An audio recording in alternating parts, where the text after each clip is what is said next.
The Tanya for today, the sixth day of Nissan, Vav Nissan, is in Perek Lamed Ches, chapter 38, on page Nun Aleph Amud Aleph, or page 186 on the bottom, and it's after the Hagah, after the note at the period. The Rebbe is saying that in the Kavanah of the mitzvah there are two levels. The Kavanah is the Neshama, and there are two levels of Neshama. Just as there are two kinds of souls for bodies in the physical world, there is the nefesh of the animal for the body of the animal, and there's the nefesh of the human being for the human body. In the same way, in Kavanah, there are two types. Ki mi shedaite yafa, because the person whose understanding is good, Ladas es Hashem, to know God, His beinem bigdulasei yisbarech, and to be able to contemplate God's greatness, Ulaheled mibinasei, and to give rise through his understanding, as a result of the understanding, to a yira ilah b'meiche, to a fear of God in his mind, ve'avas Hashem b'chol hayemoni shebelibei, and a love of God in the right side of his heart. To the point where he thirsts for godliness and wants to cleave to him.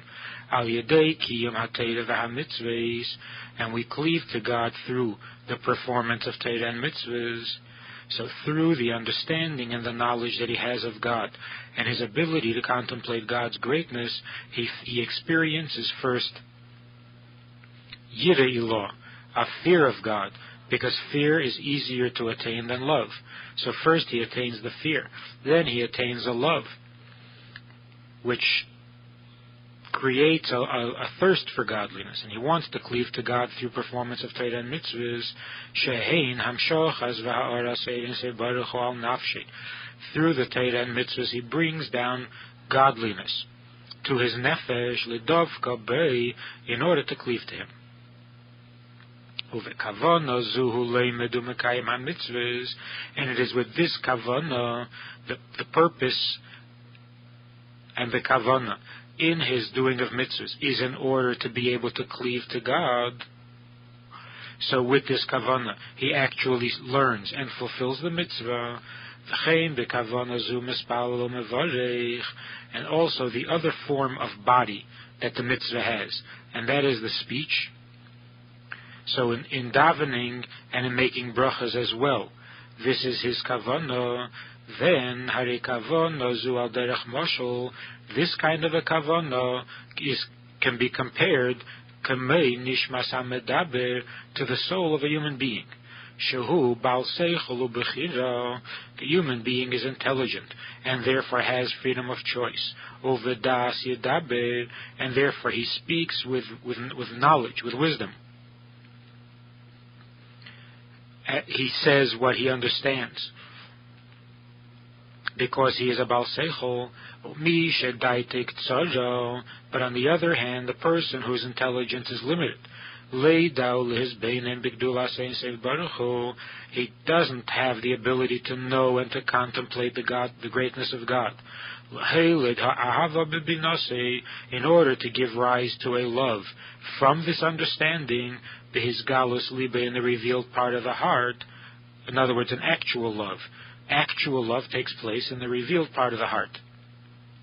Here he mentions love first, because even he certainly can't reach the level of love, but even yirav, chen hayira b'meiche, even the fear that takes place not in the heart but in the mind, upachad Hashem b'libe, and the awe of God in the heart, he can't produce even those feelings from his understanding and from his knowledge.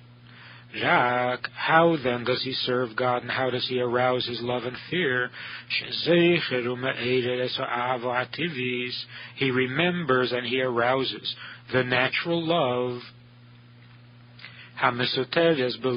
which is hidden in his heart, and he brings it out from the concealed parts and the recesses of the heart, el hagilui, to expression, to a revealed state, b'meyach al kalponim, at least in his mind, because to bring it in the heart is harder, so that the will in his mind, the inclination of his mind, and in the recesses of his heart should be should agree and be willing, with a true willingness, a total willingness, to give away his life, literally, for the oneness of God, in order to have his godly soul cleave to God, and the garments of the godly soul, and to absorb them, to include them in God's oneness.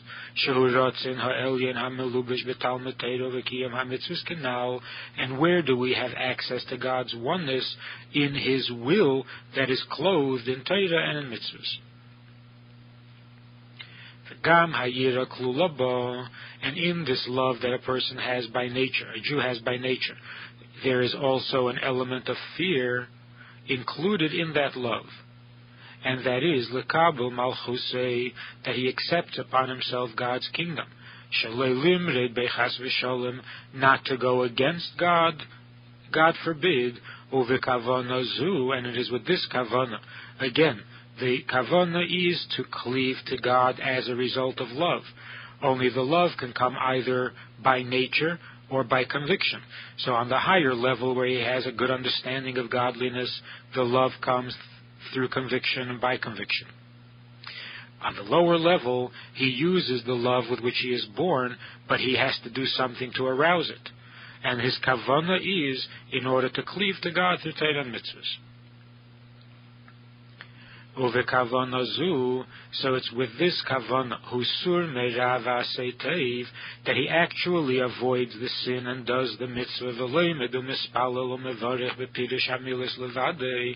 and he learns and he davens and he makes brachas, knowing only the meaning of the words, but nothing more, without an aroused love and fear in the revealed part of the heart and mind. This kavana is compared to the soul of an animal. Just as the animal does not arrive at his feelings or decisions through seichel and choice.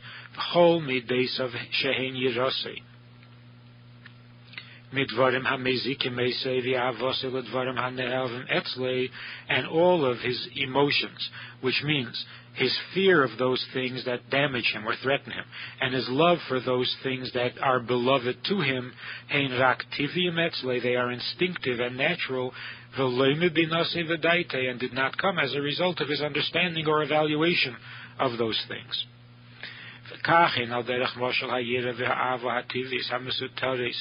Belev Kol Yisrael, in the same way, the love and fear that are natural and hidden in the heart of every Jew, they are not voluntary, but rather instinctive, because we inherit them from our forefathers, and they are as if it were a natural impulse of our soul, like a teva, as we learned earlier in Perek Yudches and Yutes.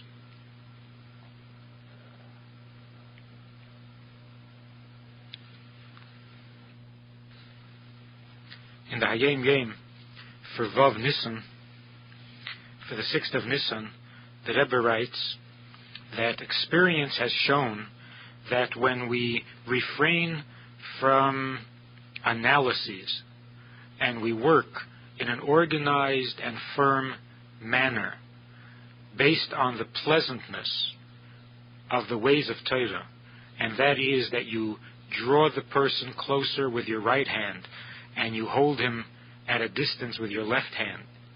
You reject with the left hand, but you bring closer with the right hand, then we are guaranteed that we will have an effect.